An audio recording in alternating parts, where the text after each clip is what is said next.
Man flees from police after fuel theft in Cobden. Visitors to Tower Hill urged to drive carefully after a kangaroo hit and killed by a car.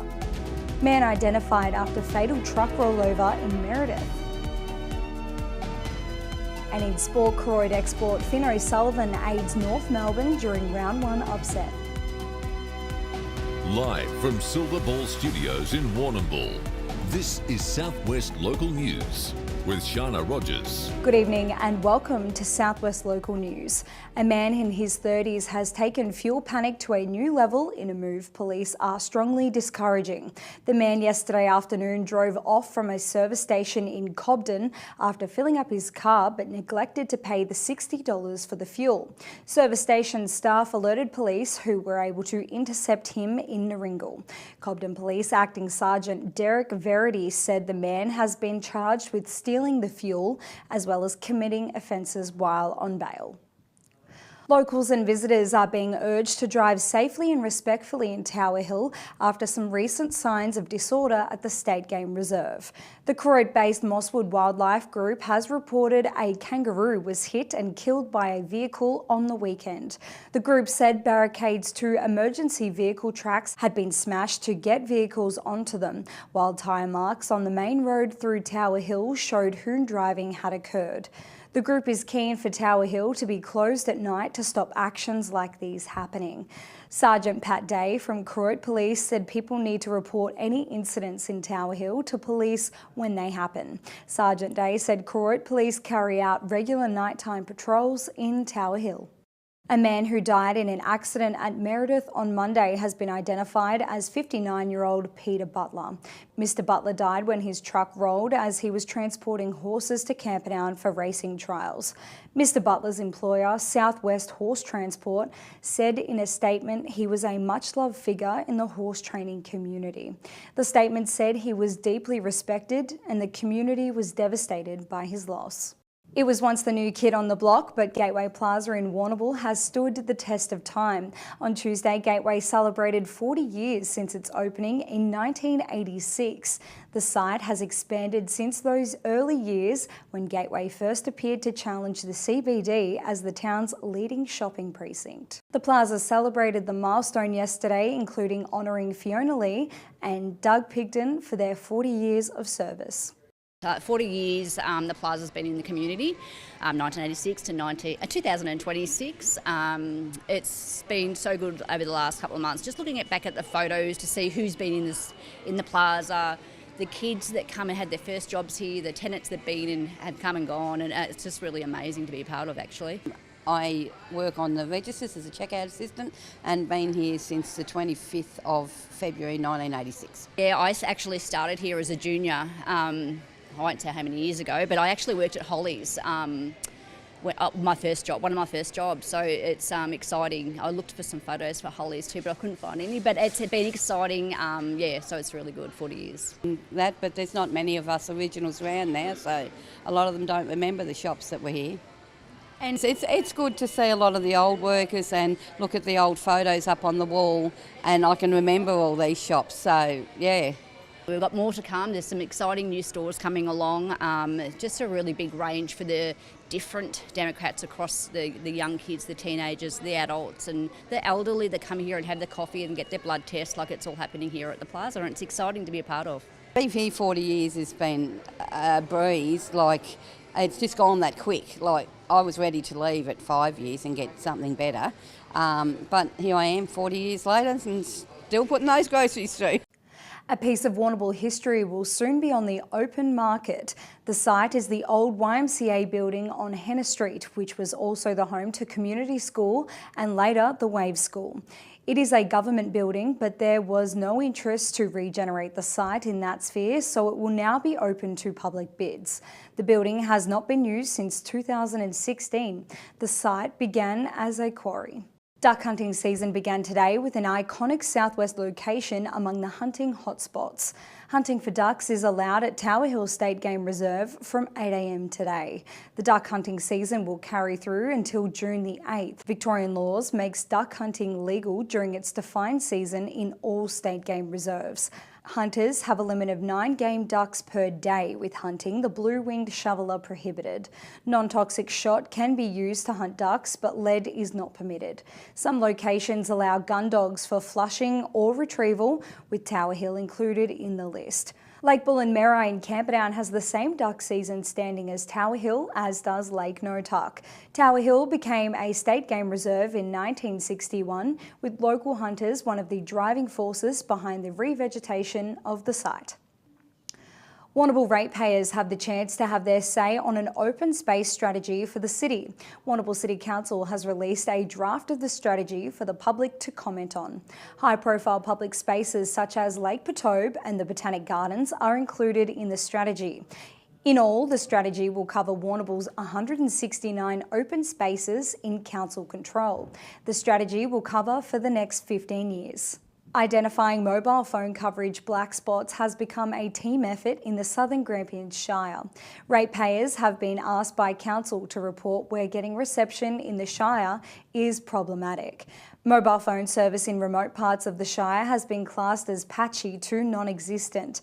Southern Grampians Shire Council is asking residents to note the location where their mobile service drops out and report it to once they are back in range. Council is also asking residents to fill out a survey which can be found at Council's website, detailing the issues with mobile phone services. This survey is open until April the 30th. Warrnambool was among the regions in Victoria lamenting rather than celebrating yesterday. March the 17th, 2026 was to be the opening day of the Melbourne Commonwealth Games. It was to be the beginning of 2 weeks of world-class competition that was to be a huge boost to the Victorian economy. Warrnambool actively pursued the chance to host events or other associated infrastructure services around the Games.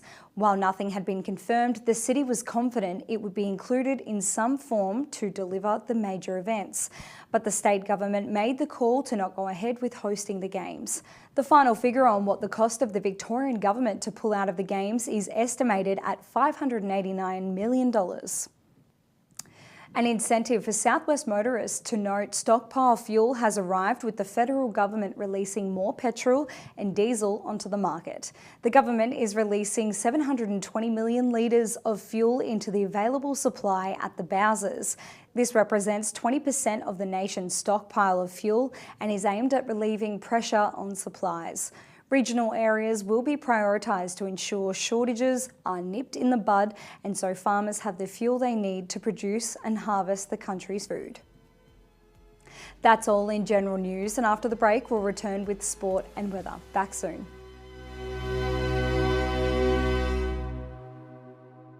Is it time to upgrade that outdoor chair? How's your tent holding up? Need a gazebo for that special gathering?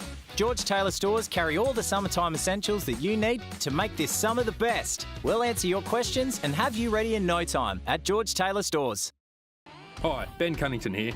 When it comes to looking after my property, there's one place I trust, Bell's Garden Centre.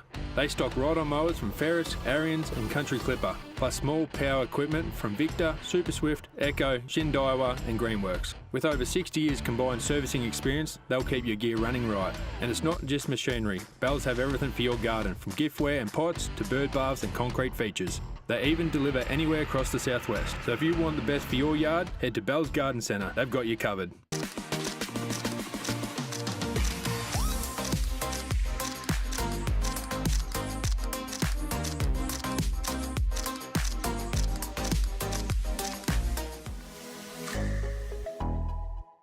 We'll use the Barrow-stock calf rearer pellets until they're weaned. They pick them up very fast and start eating them. Then we'll move on to the heifer developer. The transition between the two is quite seamless. We grow some really good heifers using that range. There's a fit for every phase of the animal. Right through the life of the animal from birth to the milking herd, it's a high quality fit, and the Barrow-stock range, we're fully confident in using it at whatever moment that the animal needs it. Hi, it's Rob from the Vet Group. Heifers are the future of a dairy herd, and the Vet Group is here to help your heifers meet their potential, whether that's by monitoring worm egg counts or mineral levels, or designing a vaccination calendar to help prevent infectious disease. Our techs and vets can make things easier for you on farm by weighing heifers, assisting in synchrony programs, and teat sealing heifers to prevent mastitis at calving. The Vet Group, making herd care easy. Tonight's sport is proudly brought to you by Nutrient Ag Solutions, Warrnambool and Timboon. Getting the most out of your farm. Contact the team today. Welcome back, and first making news in sport. Croyd export Finn O'Sullivan has helped North Melbourne record a memorable start to the 2026 AFL season. The Kangaroos pulled off the upset of round one when they defeated Port Adelaide by 46 points. O'Sullivan was a solid contributor for the winners, racking up 6 kicks and 9 handballs. Another former Croyd player, Willem Drew, also played in the game and was one of Port Adelaide's best players. Drew gathered 21 disposals, 4 tackles and 4 clearances. Nathan Sobey's National Basketball League Championship dreams have come to an end. The Warrnambool Star and his South East Melbourne Phoenix has been knocked out of the finals by the Adelaide 36ers. In front of a packed crowd on their home court on Tuesday night, the 36ers defeated Phoenix by 108-96. Sobey was again a bright light for his team, shooting 17 points. Entries are now being taken for the Southwest Victoria Game Fishing Classic. The event is being run by the Warrnambool Offshore and Light Game Fishing Club. It will take place off the waters between Warrnambool and Cape Bridgewater on April the 17th and the 18th. The event has a primary focus on tag and release point scoring, but there are also categories for weighing a fish on the land. Entries close on April the 6th. It was a grand final of disappointment for 3 Southwest cricketers on the weekend.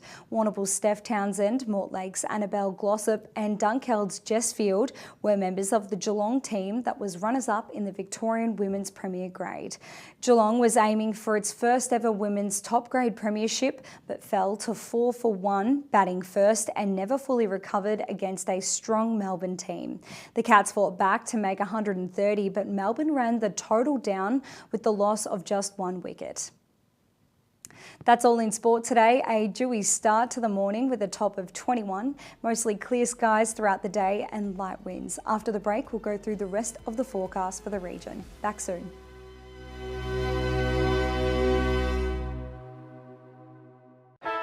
Through the race and out onto the arena, here is the toss. Tom gets the first possession, quick pass to Brett, drops the sitter, play on down the corridor, a cracking effort by Sam.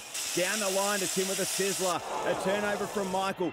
Rachel gets it back, a chip kick to Charlotte, shakes off a tackle, back down the line to Sam, stacks on the mill, but he gets it out to Brett, he spins and bags a goal. Kerman's Hamburgers for the win, a fan favourite since 49.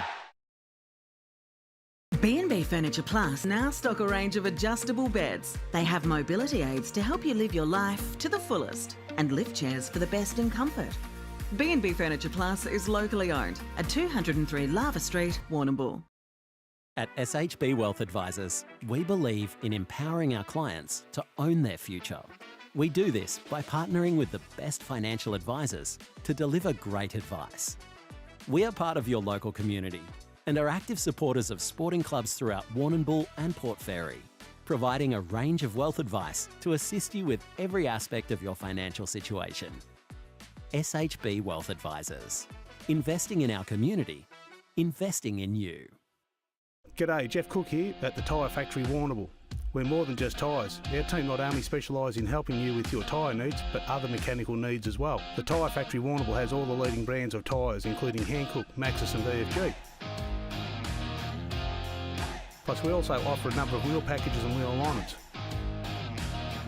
Get in touch with us at the Tyre Factory Warrnambool for your mechanical needs. We are more than just tyres at the Tyre Factory Warrnambool, Raglan Parade. Tonight's weather report is proudly brought to you by Anchor Point Retirement Village. New homes are being built now. Book a tour today.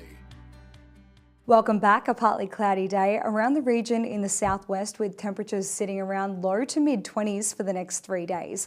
As we get to Saturday, light winds are approaching, and now to the forecast.